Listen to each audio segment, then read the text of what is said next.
gentlemen, good afternoon. Welcome to this press conference following the Military Chod meeting conference here in Riga. My name is Giovanni Galofora. I'm the Public Affairs and Statical Advisor of the Chairman of the NATO Military Committee. And we will have the Chair of the Military Committee, followed by the Latvian Chod, addressing you with the initial statement, and then we will open the floor for question and answer.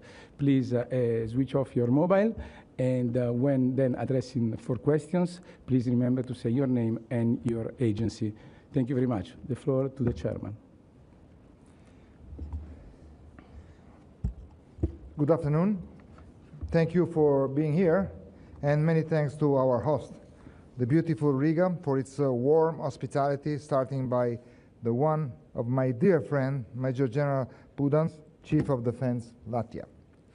Dear Kaspars, this successful military committee conference could have not been held at a better time or place.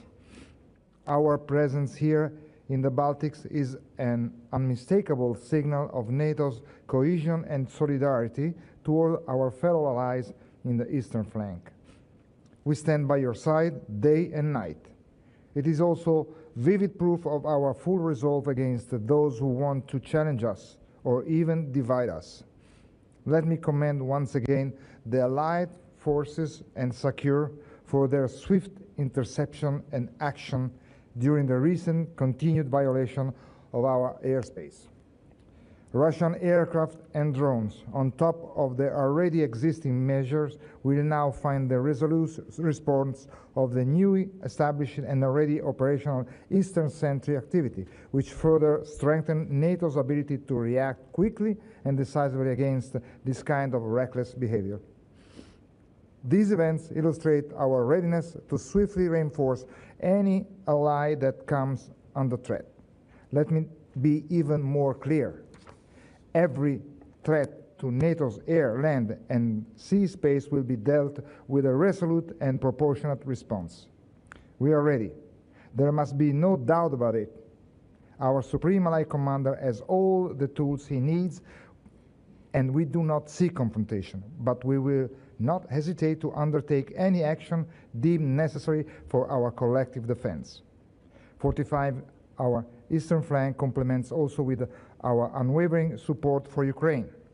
Let me take this opportunity to praise once more the professionalism and determination of the brave soldier of Ukraine, as well as the whole population that is supporting Kyiv's legitimate rights to defend their land.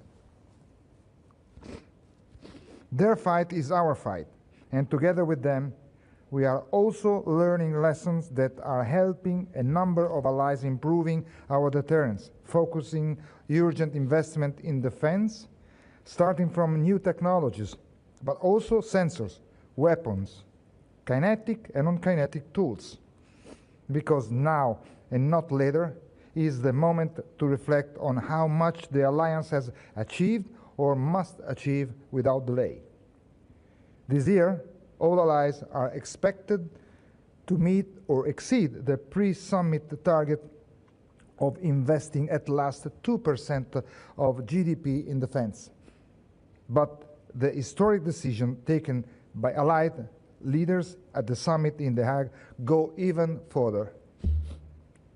There is now a clear commitment to invest 5% of GDP annually on core defense requirement and defense and security-related investment by 2035. Today, the NATO Military Committee, made of the highest military authorities in NATO and the allies, discussed the way forward on this and other summit declarations. Let me share a few highlights.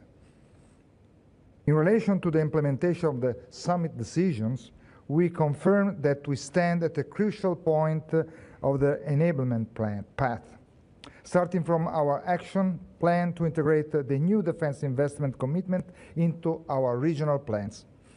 The good news is that results are already being delivered. The ongoing progress is placing NATO allies in the optimal position to better deter and defend against the alliance's main and future threats in a multi-domain environment. Furthermore, we concurred that the expansion of our transatlantic defense industrial cooperation will help harness emerging technology and promote innovation. We also reiterated our priority about protecting our critical infrastructure and defending our network against destabilizing and hybrid activities, including the cyber attacks targeting airports, as we are continuously experiencing.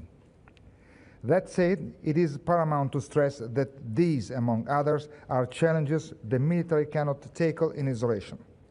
It is mandatory that we bolster our civil preparedness to improve the individual and collective capacity to better respond and recover from potential shock and disruptions. This is what we call a whole-of-society approach to security, based on a shared, solid culture of defense.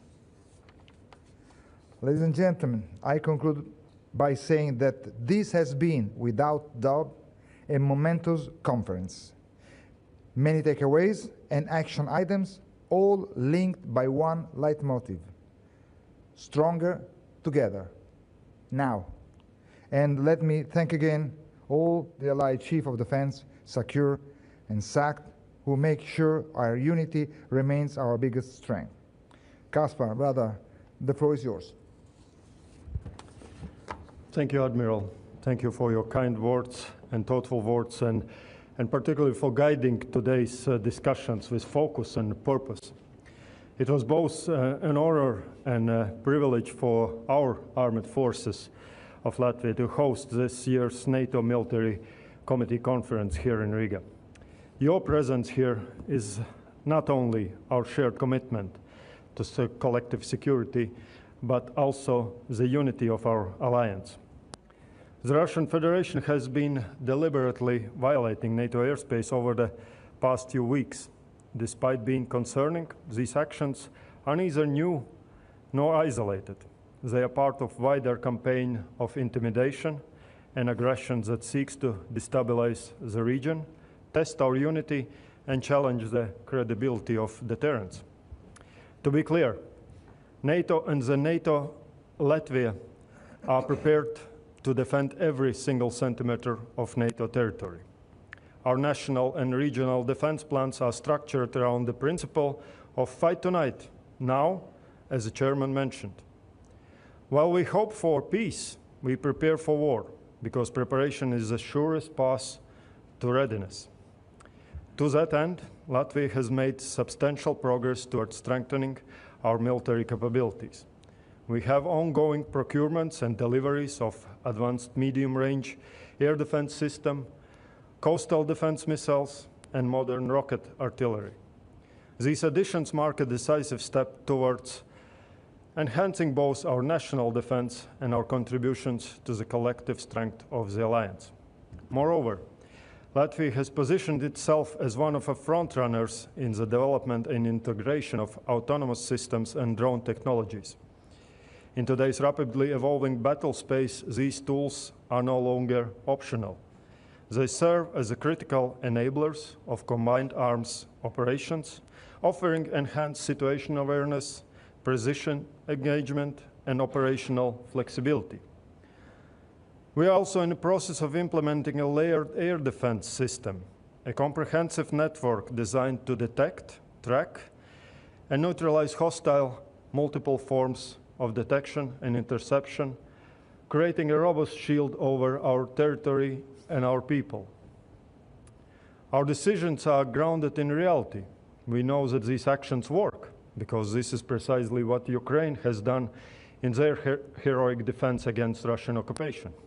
Ukraine's resilience, innovation, and tactical adaptation has inspired many of us.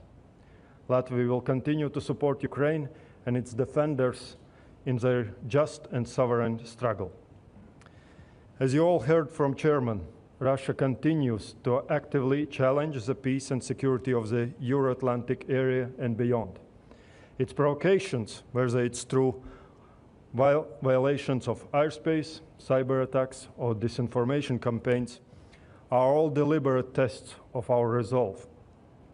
Such provocations demand a swift, coordinated, and strategic response. We must continue to strengthen our defense capabilities across land, sea, and air. The credibility of our deterrence lies in our readiness to act decisively across the full spectrum of threats. In response, NATO Eastern Sentry is testament to our collective understanding of these threats and our willingness to meet them head-on. It is a framework that enhances our defensive posture, deepens our cooperation among allies, and sends a clear signal to any adversary that NATO stands united. In concluding, I extend my sincere gratitude to every participant into today's discussion. This conference is reaffirmation of our common purpose, a platform for strategic alignment, and a symbol of steadfast determination to defend the peace and prosperity of our nations. Thank you. Admiral, General, thank you very much. And now the floor is open for questions. Yes, please.